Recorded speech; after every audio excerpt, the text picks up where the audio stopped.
Muito bem, chegamos ao nosso terceiro dia da série Workaholics. O trabalho, a fé e as demandas que estão em torno do trabalho, como o do consumo, que nós conversamos no primeiro domingo da série. No domingo passado nós falamos sobre o sucesso e hoje a nossa conversa é sobre as realizações ou a realização. Nós estamos conversando sobre esse tema porque nós entendemos que é um assunto extremamente relevante para os dias atuais. Nós vivemos numa cidade que pulsa o trabalho. São Paulo tem o sobrenome São Paulo Trabalho.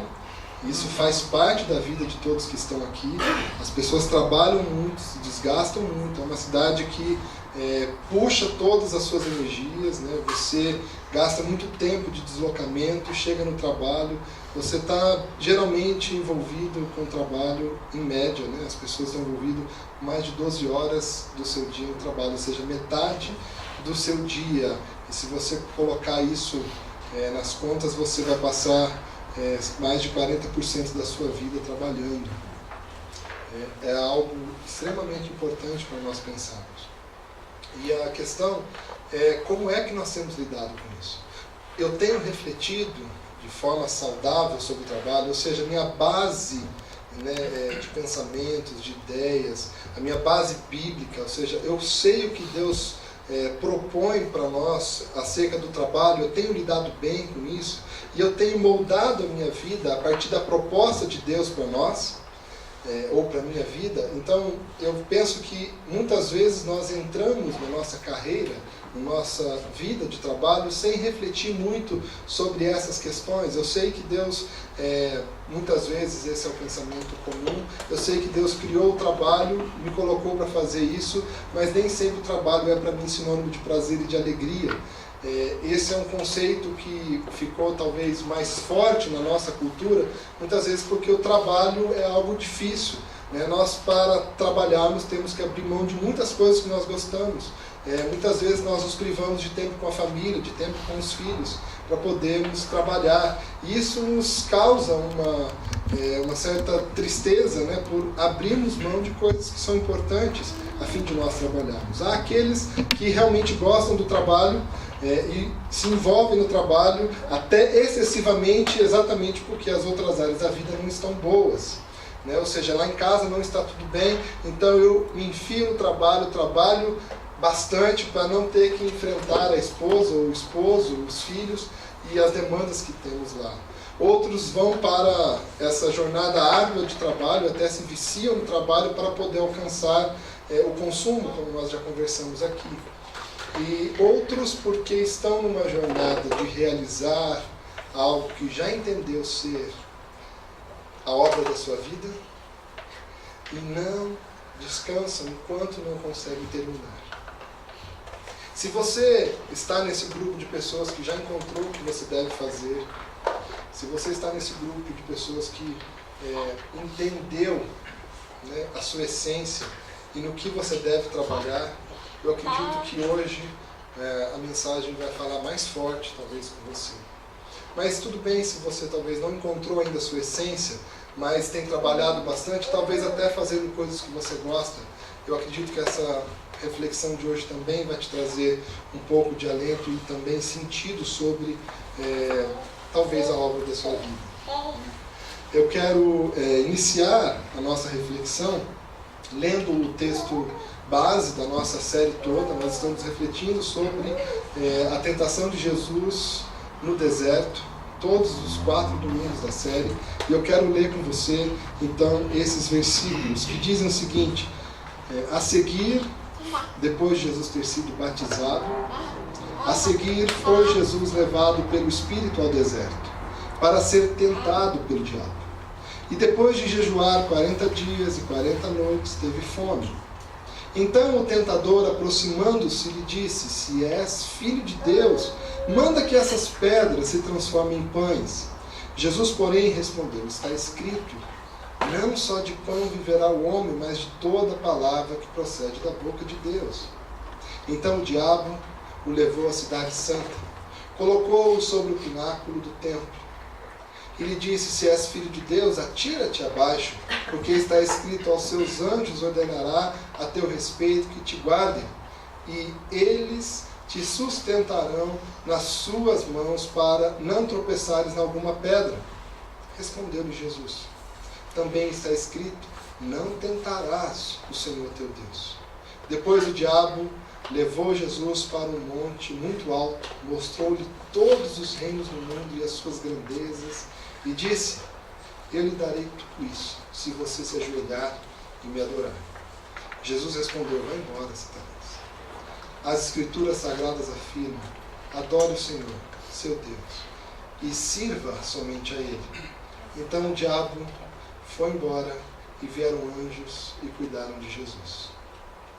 Eu quero colocar para nós, nesse momento, a respeito da realização, essa questão. A busca por realização faz parte de todos nós.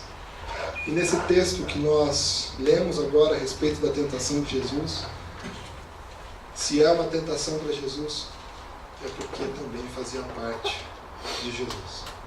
Fazia parte dele na busca por realização. E qual era a realização que Jesus queria? Quando o diabo, nessa terceira tentação, o leva então para o alto de um monte e fala para ele: olha, está vendo todos os reinos, todos os tronos das nações e as suas glórias? Está vendo tudo isso? Eu te darei se você de joelho me adorar. O diabo está mostrando para Jesus as realizações que existem na terra. Os tronos que foram estabelecidos depois de muito trabalho, talvez de gerações, em que nações conseguiram estabelecer uma liderança forte que pudesse liderá-los e defendê-los contra todas as adversidades. E além disso, todas as conquistas que uma nação tem. Imagine qual é o patrimônio de uma nação em termos de cultura, em termos de riqueza, em termos de patrimônio, de bens e tudo mais. E ali o diabo está colocando para Jesus o seguinte: tudo isso será seu se você me adorar. De alguma forma ele está tocando num ponto muito delicado da vida de Jesus, porque na verdade Jesus ele já é o dono de todas as coisas. Mas ele ali como ser humano não está na posse e no exercício, né, da sua autoridade sobre tudo. E ele como homem então esvaziado, porque essa é a condição de Jesus, não usou com usurpação, não levou em consideração o fato de ele ser igual a Deus, mas tornou homem.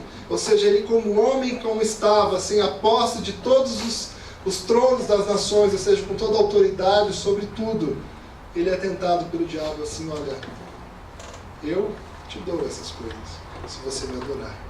De alguma forma ele está tocando na natureza de Jesus.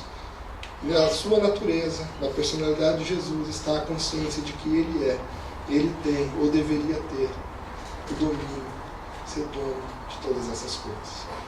Essa natureza, então, essa busca por realização, estava em Jesus e também está em nós. Eu te pergunto, qual seria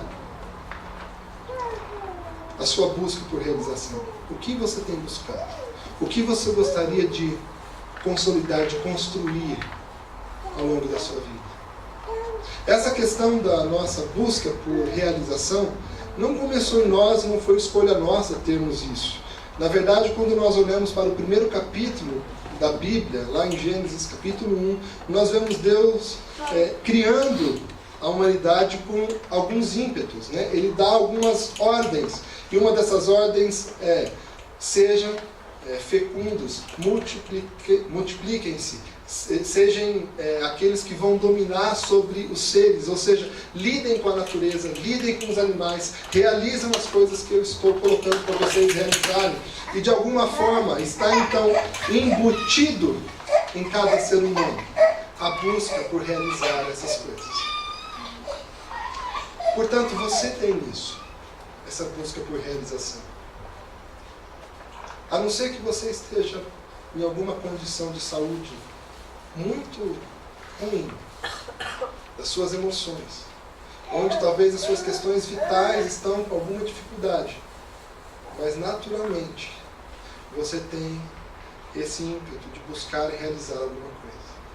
Eu vejo que muitas pessoas ainda não conseguiram definir o que elas estão querendo realizar. Mas não quer dizer que elas não queiram. Muitas pessoas podem estar perdidas, né, por realizar alguma coisa. Mas eu sei que, na verdade, elas querem realizar alguma coisa. Agora, existe mais uma característica da nossa busca por realização. Em geral, essa nossa busca por realizar algo é por realizar algo que é bom. Deus colocou esse ímpeto em nós de realizarmos algumas coisas. E se nós buscarmos a nossa essência, nós vamos pensar um pouco sobre coisas e que quando nós analisamos, falamos assim, poxa, isso é bom. Mesmo que seja pensando de forma egoísta, você está pensando em algo que seja bom. Você não fica almejando realizar uma obra que te vai causar sofrimento, que vai destruir você, mas você quer realizar algo que seja bom. E aqui eu já digo para você que isso é porque você foi criado por Deus. Porque Ele colocou em você a imagem e semelhança dEle. E se você anseia por algo que seja bom, é porque na verdade você tinha sentido a falta dele. Porque nós, na verdade, queremos, no íntimo nosso, realizar o nosso ser diante daquele que é o todo bom. E nossa vida muitas vezes está separada desse todo bom e nós sentimos falta daquilo que é bom. Queremos ir para lá. Ora, olha só, nessa dinâmica, o diabo ofereceu a Jesus então todos os reinos do mundo e a glória deles. É muito bom quando nós temos acesso a glórias. Se há glória em algum objeto, em algum patrimônio, em algum reino, é porque aquilo é realmente muito bom. As pessoas reconhecem aquilo como algo extraordinário e colocam, então, olha, isso aqui é digno de glória, é digno de respeito, é digno de nós ficarmos de frente para isso e admirarmos essas questões. Olha o que a revista Vida Simples, desse mês de março, tem como título Agarre os seus sonhos.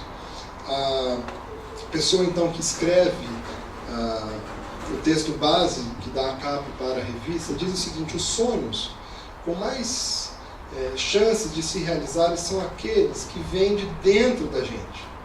Aquele sonho que é seu e não dos seus pais ou da sociedade. O primeiro passo nessa caminhada é se lembrar do que você gosta, dos seus desejos mais sinceros, do que tem a ver com você. É passar um pouco de tempo consigo, se permitindo sentir qual é a sua vontade mais profunda, sem interrompê-la por achá-la pequena ou grande demais. Depois, é preciso dizer sim. Um sim que você dá quando acredita que é merecedor daquele sonho.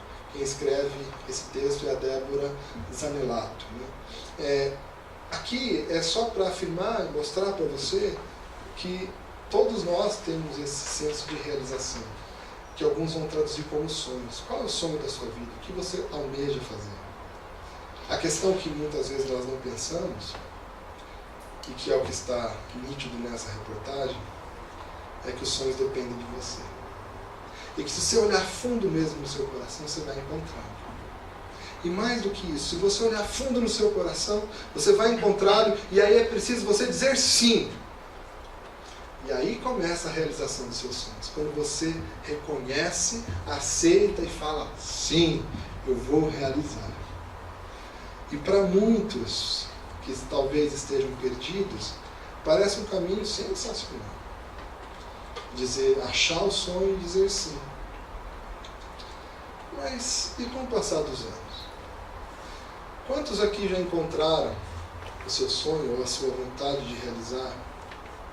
Encontraram a sua essência, disseram sim e estão trabalhando, 5 anos, 10 anos nisso? Como você está? Como você está nessa questão? Você já realizou? Você tem conseguido avançar bem? Você acha que vai concluir a sua vida com essa a obra-prima, a obra da sua vida consolidada? O Tim Keller, pastor norte-americano, e aqui as pessoas já estão ficando cansadas de tanto que eu cito ele, mas realmente vale a pena. E eu indico altamente esse livro para a nossa reflexão sobre trabalho e fé. Ele diz o seguinte a respeito do J.R.R. Tolkien. Né? Quando esse escritor, que é o escritor do Senhor dos Anéis, que praticamente todos conhecem, quando ele estava escrevendo o Senhor dos Anéis, havia algum tempo, chegou num impasse. Preciso um pouquinho para frente só. Tolkien imaginava uma história até então nunca vista pelo mundo. Como professor especialista em inglês antigo e outras línguas antigas na Europa setentrional, ele sabia que a maior parte da mitologia britânica da antiguidade sobre os habitantes dos reinos encantados, elfos, anões, gigantes e magos haviam desaparecido. Na verdade, há um entendimento de que a mitologia que prevaleceu ao longo da história foi a mitologia grega, onde nós recebemos muito desses mitos e valores, ou seja, experiências, costumes que nós vamos importando para nós. E ele, preocupado com isso, ele queria resgatar a mitologia da região da Inglaterra, do Reino Unido, que era antiga, mas que havia se perdido na história. E o grande sonho de Tolkien era recriar e reimaginar a mitologia britânica antiga. Então ele estava ali diante de um grande desafio, né? Que poderia ser, de verdade, trazer muitos sentidos para o seu país, para o reino britânico. Ele entendeu que essa era a obra da sua vida.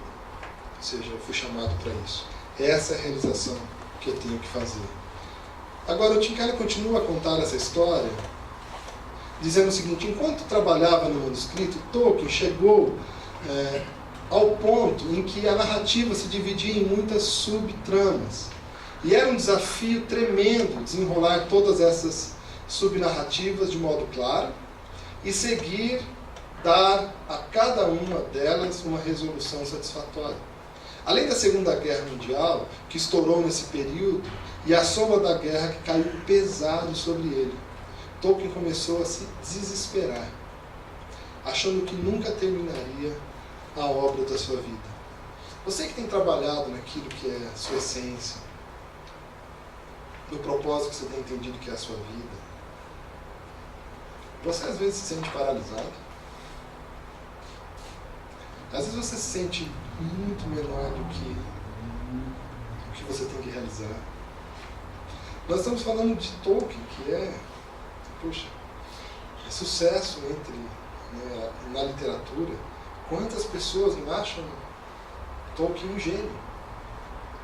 Mas ele travou. Ou seja, ele, com uma mente privilegiada de oportunidades, de estudos, travou diante da sua realização. Tim Keller continua: quando começou a escrever O Senhor dos Anéis, Tolkien já havia trabalhado por décadas nos enredos, línguas e tramas que sustentavam a história. Lembra um pouco a nossa vida? Quando nós começamos a estudar, né? Quando nós começamos a estudar, não foi na faculdade para pensar alguma coisa. Lá atrás, nós começamos a desenvolver habilidades, competências, para que nós pudéssemos, então, de fato, cursar uma faculdade, achar a profissão, realizar alguma coisa, ou a obra da nossa vida.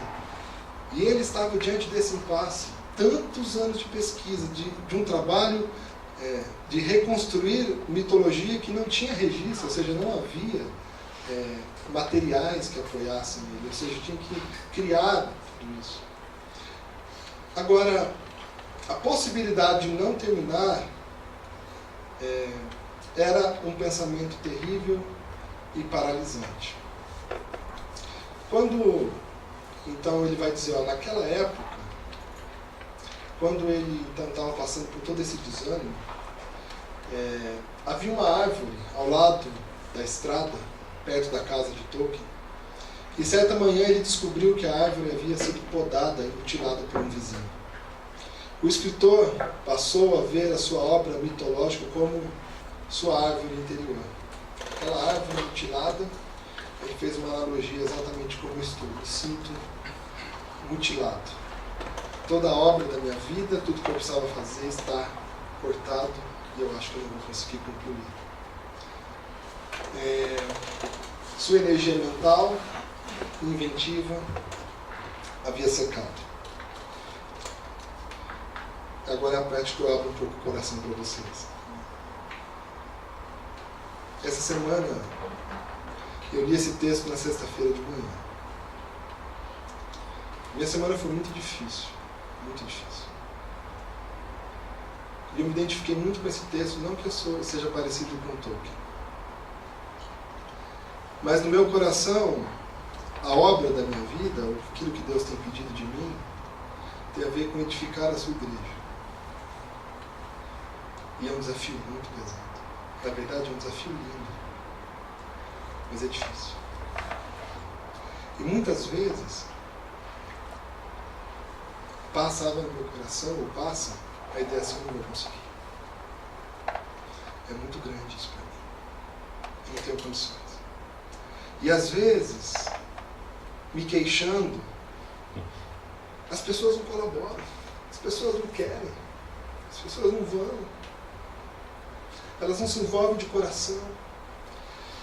E quando olho, por exemplo, para Cristo e o sacrifício que Ele fez por nós, dando a sua vida, realizando algo extraordinário, e eu olho para a vida atual e vejo que as pessoas não querem tanto assim.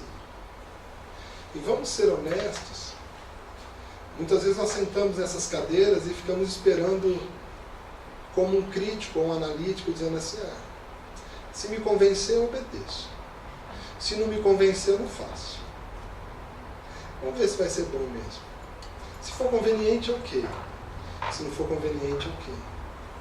De verdade, isso não é ser cristão.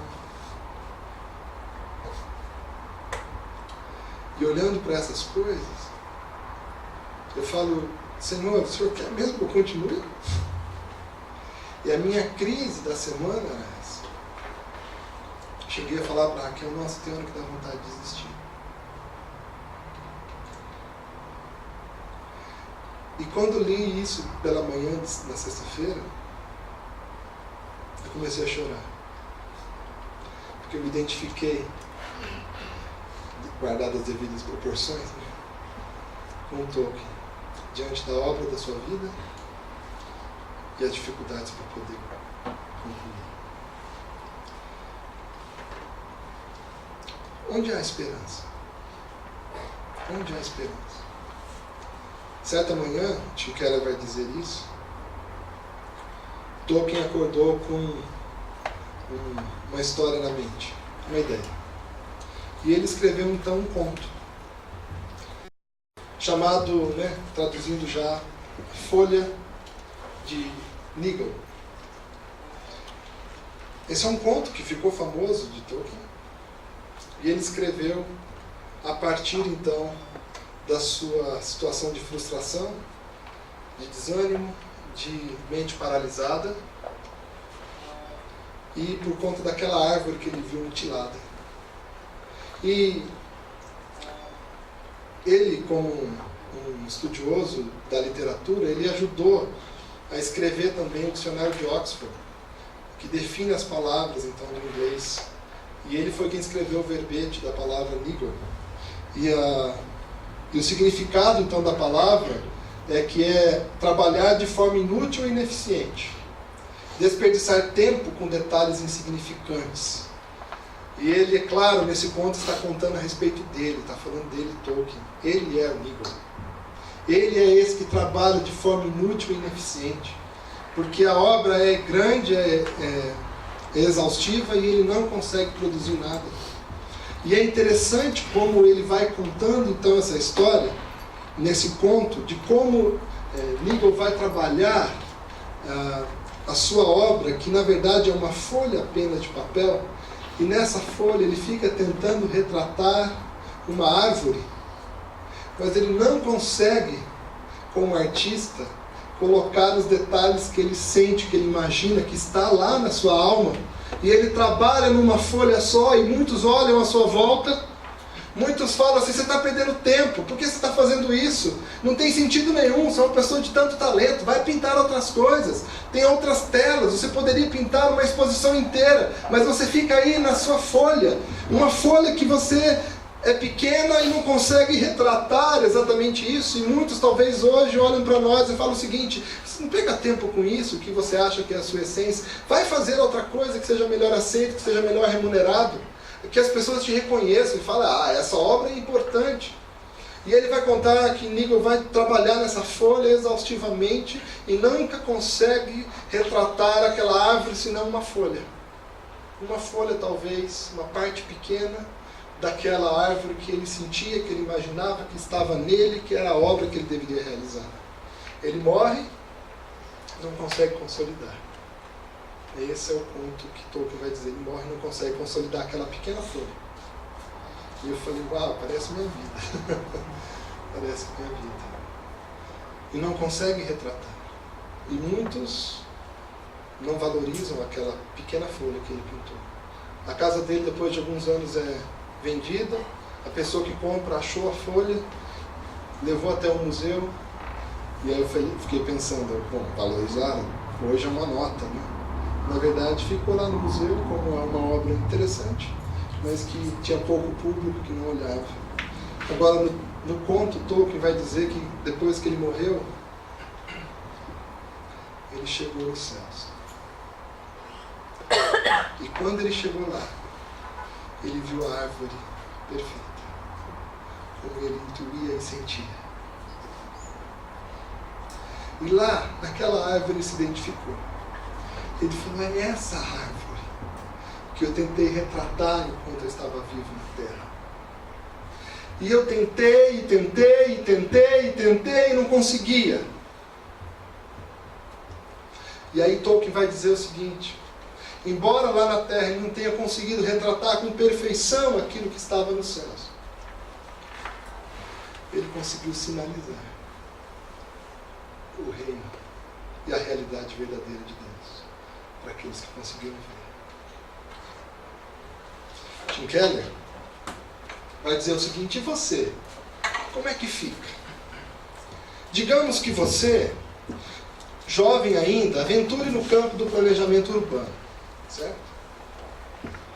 Por quê? Você acha as cidades o máximo. E imagina como uma cidade de verdade deveria ser. Possivelmente você desanimará, porque durante a vida inteira talvez não consiga terminar mais que o equivalente a uma folha ou um galho. Acontece que existe uma nova Jerusalém, uma cidade celestial, que descerá à terra igual uma noiva enfeitada para seu marido.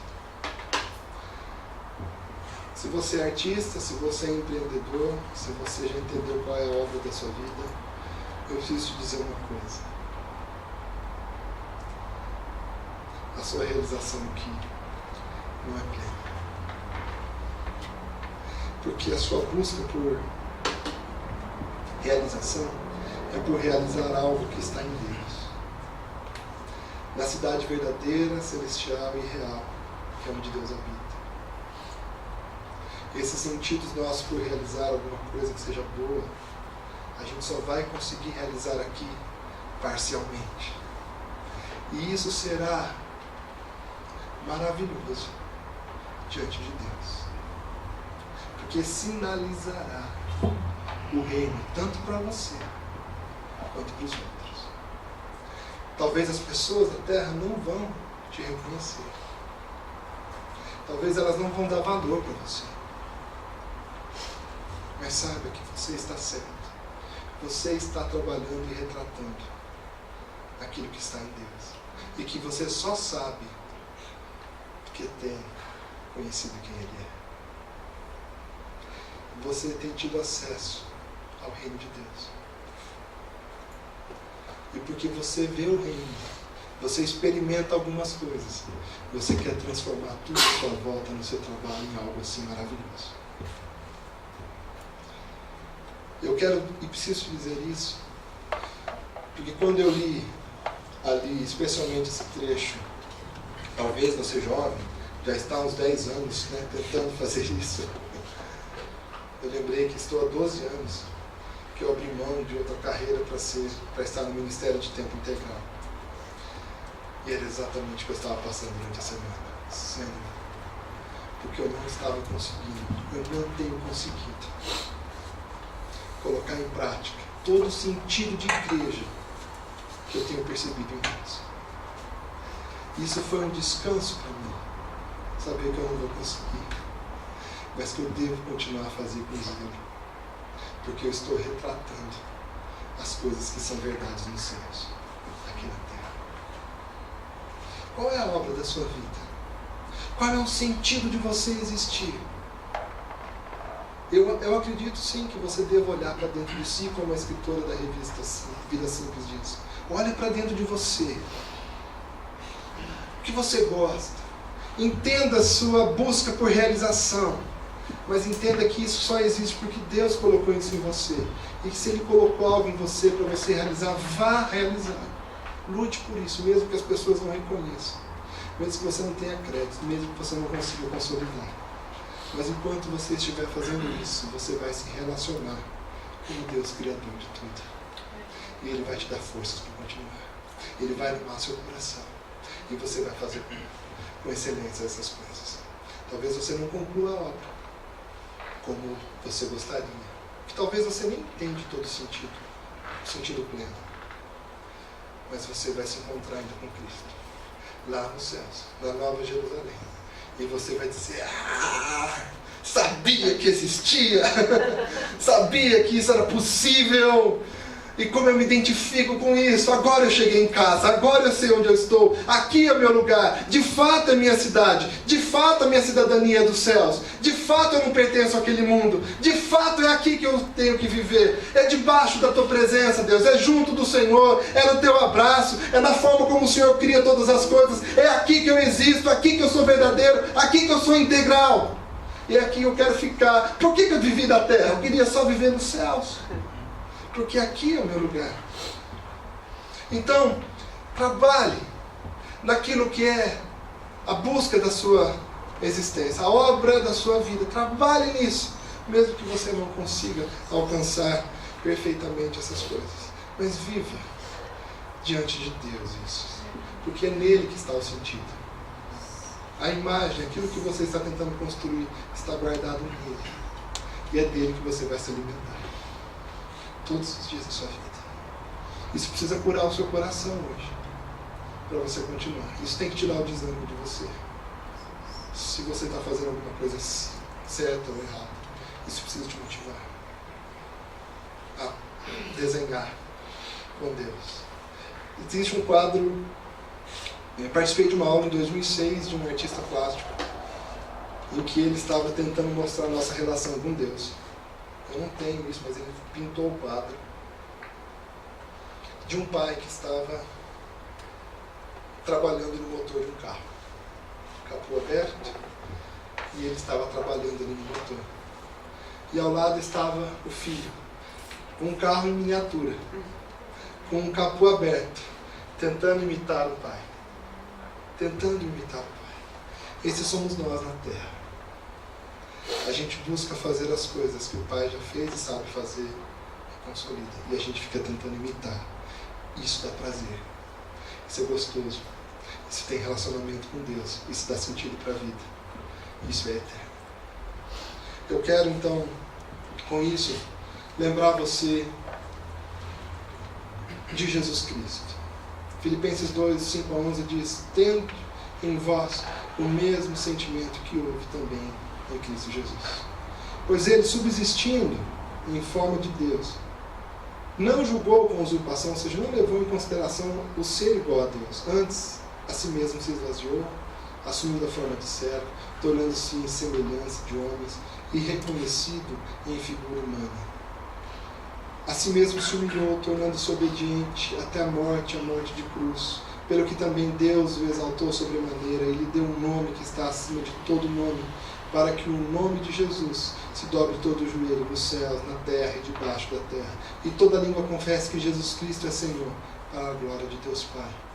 eu quero, com esse texto, te lembrar o seguinte: só é possível nós voltarmos a essa relação com Deus, de imitá-lo, porque Cristo fez isso por nós. Porque Ele se esvaziou, se tornou homem, obedeceu até a morte de cruz. Só foi possível porque Ele venceu a tentação do deserto. Quando Satanás falou: você não quer os tronos e a glória? Ele disse: não, por mim e por você, para que nós pudéssemos realizar a obra da nossa vida. Agradeça a Cristo. De alguma forma, com as palavras que você tiver, fale: Jesus Cristo, eu te amo, obrigado por essa oportunidade. Quem tem que brilhar hoje aqui na saída da nossa conversa é Jesus Cristo. Porque se não fosse Ele, você não poderia se relacionar com o Pai que dá sentido para o seu trabalho, para a realização da obra da sua vida. Então, porque Cristo venceu a tentação, se humilhou, foi como homem, foi até a morte, obediente, morte de cruz. E aí então, depois de não ter assumido um atalho que o diabo ofereceu, ele concluiu a obra. E aí então, o que o texto diz? Deus então colocou tudo debaixo da sua autoridade. A glória é dele, ele tem toda a honra, toda a glória. Tudo pertence a Jesus Cristo, porque Deus deu sem que ele tivesse tomado um atalho, ele foi obediente. E é por conta disso que nós podemos louvar a Deus com o nosso trabalho e ter prazer em tentar retratar aquilo que a gente sente que está nos céus, que é da nossa casa verdadeira, aqui na terra. Para nós então refletirmos e praticarmos, trabalhe com afinco em busca de realizar a obra da sua vida. Trabalhe de verdade. Trabalhe com qualidade, com excelência, com o quanto você puder. Mas não como um viciado no trabalho. Mas trabalhe. Faça com excelência. Você não precisa passar mais horas do que você deveria para realizar a obra da sua vida. Você não vai concluir. Você não vai terminar. Sempre vai faltar alguma coisa. Porque inteira ela está no céu. Segundo, não caia na tentação dos atalhos. Você será tentado a abandonar a arte, abandonar o seu trabalho, a sua realização, porque as pessoas não dão crédito, né? É difícil, eu tenho que passar muito tempo a sós. Não caia na tentação. Busque força em Cristo, porque Ele venceu a tentação. Então não busque atalhos. Em terceiro, descanse em Deus diante das imperfeições e impasses. Porque senão você vai se frustrar, você vai se fechar, vai se jogar no chão dizendo: não aguento mais, eu preciso desistir. Mas descanse nele, porque a perfeição está nele. E por último, acredite, o que você tem almejado nasceu em Deus, e é a namorada dele, a sua obra estará em perfeição. Então, de fato, acredite, na Nova Jerusalém a obra vai estar completa. Os sentidos vão se colar, vão se somar. E você vai dizer: aqui eu me realizo, aqui eu me realizo. Amém. Deixa eu orar por nós, nos colocar em pé.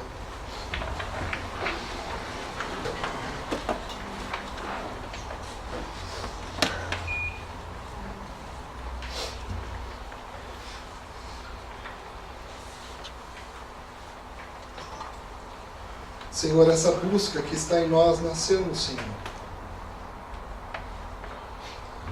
Eu me emociono, Pai,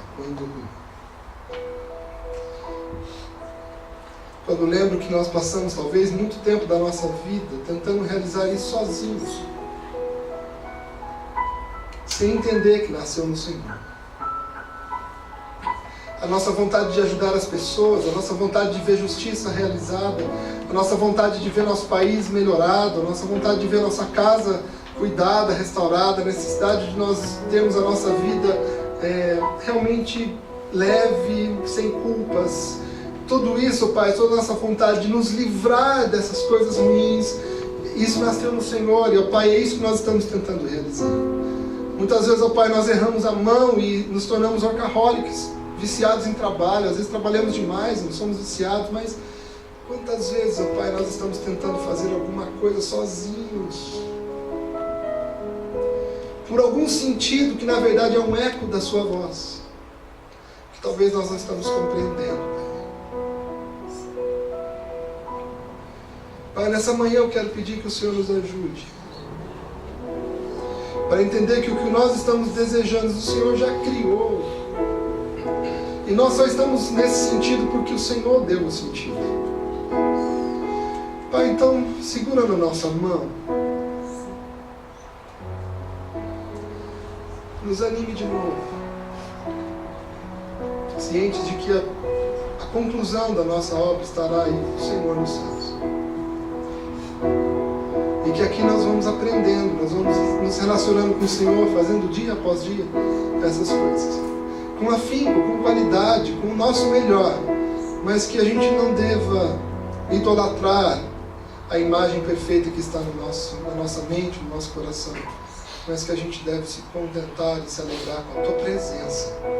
Porque essa obra que o Senhor nos deu para fazer é, na verdade, um grande entretenimento para nós estarmos, na verdade, com o Senhor. Passarmos tempo com o Senhor enquanto realizamos a obra. O que nós estamos tentando fazer na terra é exatamente o céu. E temos trabalhado tanto para isso. Nós estamos fazendo errado porque estamos fazendo distante de Ti. Que nós possamos sim trabalhar para ver a Nova Jerusalém, na Tua companhia, mas cientes de que ela é completa, só estará em Ti. Abençoa o coração de cada pessoa aqui, ó Pai. Que nos traga paz diante do nosso trabalho. Trabalho que todos nós somos chamados a fazer. São valiosos, são preciosos, mas são feitos para nós estarmos contigo. Nós oramos em nome de Jesus, Pai. Amém, Senhor.